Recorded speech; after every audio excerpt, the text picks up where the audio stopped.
পবিত্র মাহে রমজান উপলক্ষে বাংলাদেশ পুলিশের অতিরিক্ত ডিআইজি কুলাউড়া সন্তান জালাল আহমেদ চৌধুরীর পক্ষ থেকে কুলাউড়া দক্ষিণ বাজার জামে মসজিদে ইফতার ও তারাবি পড়তে আসা মুসল্লিদের কথা চিন্তা করে ৩,০০০ পানির বোতল প্রদান করা হয়।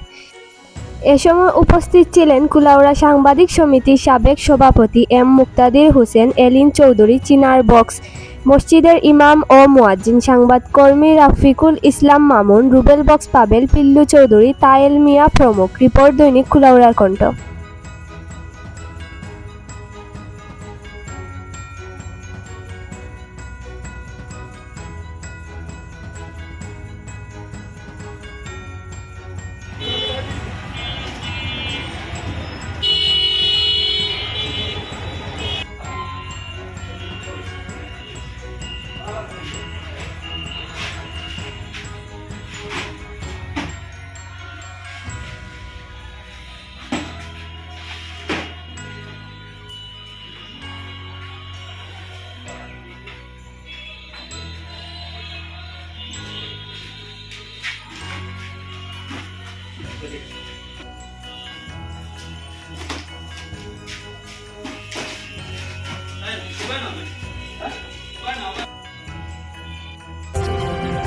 অবাধ ও নিরপেক্ষ তথ্য প্রকাশে বদ্ধপরিকর দৈনিক কুলাউড়ার কণ্ঠ।